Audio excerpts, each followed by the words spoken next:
નજર કરીએ સુપરફાસ્ટ સમાચાર પર।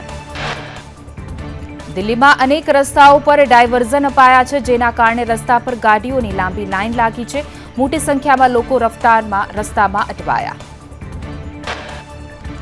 ગીર સોમનાથમાં બુલડોઝરની કાર્યવાહી મુદ્દે સુપ્રીમ કોર્ટમાં સુનાવણી। જૂની દરગાહ મઝારને તોડી પાડવાનો અરજદારનો આરોપ છે। તંત્ર દ્વારા સરકારી જમીન પર ગેરકાયદે બાંધકામ દૂર કરાતા સોગંદનામું દાખલ કર્યું હતું। બીઝેડ ગ્રુપના એજન્ટ મયુર દરજીનો વધુ એક વિડીયો આવ્યો સામે। લોકોના રૂપિયે માલદીવમાં નાચતો વિડીયો વાયરલ થયો। મયુર દરજી સાથે અન્ય એજન્ટો પણ નજરે પડ્યા। મહાઠગ ભૂપેન્દ્ર ઝાલાની મોડાસાના સજાપુર ગામે કરોડોની જમીન। સજાપુર ગામના સીમાડામાં ઝાલાએ 2 હેક્ટર જમીન ખરીદી। 2023માં ભૂપેન્દ્રસિંહ ઝાલાના નામે દસ્તાવેજ થયેલા। બીઝેડ ગ્રુપના કૌભાંડીઓ સામે સીઆઈડીની તપાસ તેજ। સાબરકાંઠા અરવલ્લીમાં સીઆઈડીની 4 ટીમોની તપાસ। 100થી પણ વધુ એજન્ટો મળતિયા ભૂગર્ભમાં ઉતર્યાની આશંકા। નોટોના બંડલ, આઈફોનની રીલ બનાવનાર ગાયબ થયા। બીઝેડ ગ્રુપ કૌભાંડમાં સીઆઈડી ક્રાઇમે માલપુરના 20થી પણ વધુ રોકાણકારોનો સામેથી સંપર્ક કર્યો। રોકાણકારોના નિવેદન લેવાના શરૂ કરાયા છે।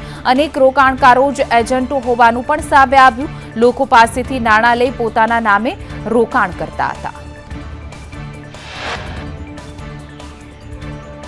ખ્યાતિ હોસ્પિટલ કાંડમાં પીએમજેવાયની મંજૂરી આપનાર કર્મચારીઓને નોટિસ ફટકારાઈ। અધિકારી કર્મચારીઓની ક્રાઇમ બ્રાન્ચ પૂછપરછ કરી। ખ્યાતિ હોસ્પિટલની ફાઇલને 5 મિનિટમાં મંજૂરી મળતી હતી। ખ્યાતિકાંડના આરોપીઓની આગોતરા જામીન અરજી। ડોક્ટર સંજય પાટોડિયા અને રાજશ્રી કોઠારીની આગોતરા જામીન અરજી પર સુનાવણી। અમદાવાદ ગ્રામ્ય કોર્ટમાં હાથ ધરવામાં આવશે સુનાવણી। પાટણ બાળ તસ્કરી કેસમાં 2થી પણ વધુ બાળકોનો સોદો થયા હોવાની આશંકા। એક નવજાત બાળકી મૃત્યુ પામતા નદીમાં દાટી હતી। પોલીસે તપાસ કરતા બાળકીના અવશેષો ન મળ્યા। મીઠું અને માટીના નમૂના લઈને ટેસ્ટિંગ માટે મોકલવામાં આવ્યા। પાટણ બાળ તસ્કરીના ઝડપાયેલા વધુ 2 આરોપીઓને કોર્ટમાં રજૂ કરાશે। 2 આરોપી નરેશ દેસાઈ, ધીરેન ઠાકુરના રિમાન્ડ મેળવાશે। બંને આરોપીની પૂછપરછમાં વધુ ખુલાસા થઈ શકે છે। રાજકોટમાં સાગઠિયા કોર્ટ પરિસરમાં પરિવારને મળવા મુદ્દે તપાસના આદેશ। પોલીસ કમિશનરને કેદી પાર્ટી સામે તપાસનો હુકમ કર્યો। એસપી પઠાણ દ્વારા સમગ્ર મામલે તપાસ શરૂ કરાઈ। રાજકોટમાં ઈ-કેવાયસી કામગીરી ન થતા અરજદારોમાં રોષ। લાઇટ ન હોવાને કારણે કામગીરી અટકી।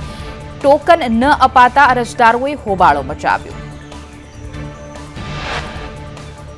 સુરતનું ઈચ્છાપોર પોલીસ સ્ટેશન દેશનું નંબર 1 બેસ્ટ પોલીસ સ્ટેશનનો એવોર્ડ મળ્યો। ઈચ્છાપોર પોલીસ સ્ટેશનનો તો કેન્દ્રીય ગૃહમંત્રી અમિત શાહના હસ્તે એવોર્ડ એનાયત કરાયો। પીઆઈએ વૃદ્ધાશ્રમમાં મીઠાઈ ખવડાવીને આશીર્વાદ મેળવ્યા। સુરતમાં પોલીસ કોમ્બિંગ દરમિયાન કાર્યવાહી કરાઈ। પોલીસે 4.79 લાખના 77 મોબાઈલ કબજે કરીને 2 મહિલાઓની ધરપકડ કરી। આ તમામ મોબાઈલ રેલવે લાઇનથી સ્નેચિંગ કર્યાની શંકા। જૂનાગઢ મનપાની ગુજસીટોકના આરોપી રાજુ સોલંકીને અનઅધિકૃત બાંધકામ અંગે નોટિસ ફટકારાઈ છે। રેવન્યુ રેકોર્ડ મુજબ જમીન જૂનાગઢ મનપાની માલિકીની છે। મુદ્દત આવતા આરોપીના પરિવારજનોની માંગણી।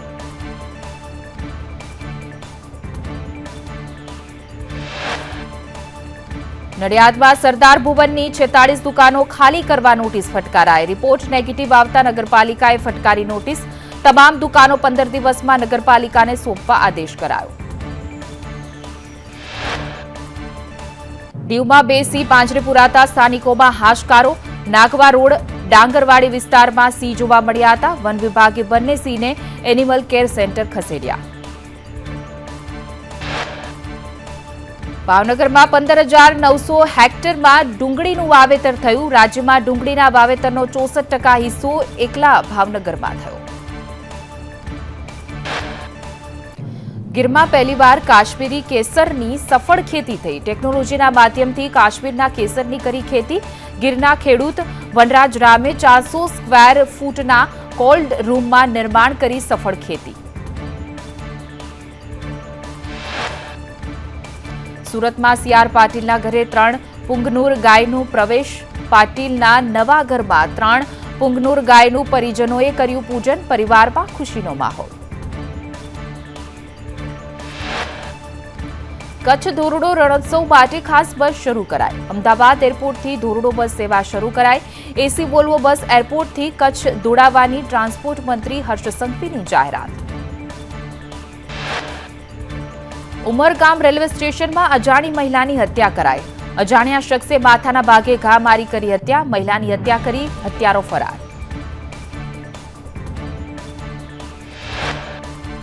જૂનાગઢમાં કિરીટ ફ્યુઅલ પેટ્રોલ પંપના મેનેજર સામે પોલીસ ફરિયાદ. મેનેજરે 35.52 લાખની ઉચાપત કરી હોવાની ફરિયાદ નોંધાઈ. મેનેજર દ્વારા રોજ મેળામાં ખોટી એન્ટ્રીઓ અને હિસાબો રજૂ કરાતા હતા. ભાવનગરમાં દુકાનમાં ચાલતું ઓનલાઈન જુગારધામ ઝડપાયું. 2 જગ્યાએથી 16ને ઝડપી પાડવામાં આવ્યા. અન્ય 3 લોકો ફરાર. 69,000થી પણ વધુનો મુદ્દામાલ કબજે કરાયો. લોભામણી જાહેરાત આપીને ઓનલાઈન જુગાર રમાડતા હતા.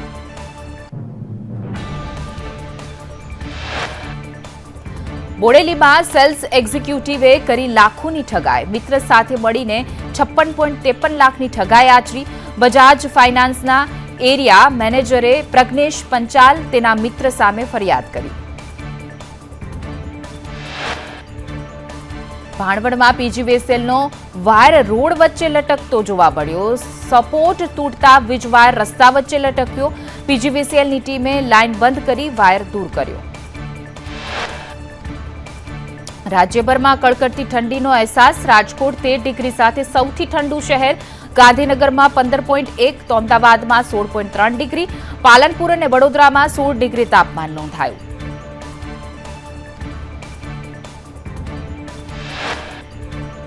મહેસાણામાં 15.3, ભાવનગરમાં 17.2 ડિગ્રી, અમરેલીમાં 16.7, દ્વારકામાં 17.2 ડિગ્રી તાપમાન નોંધાયું. ભરૂચમાં 18.2 તો નવસારીમાં 19.1 ડિગ્રી તાપમાન નોંધાયું.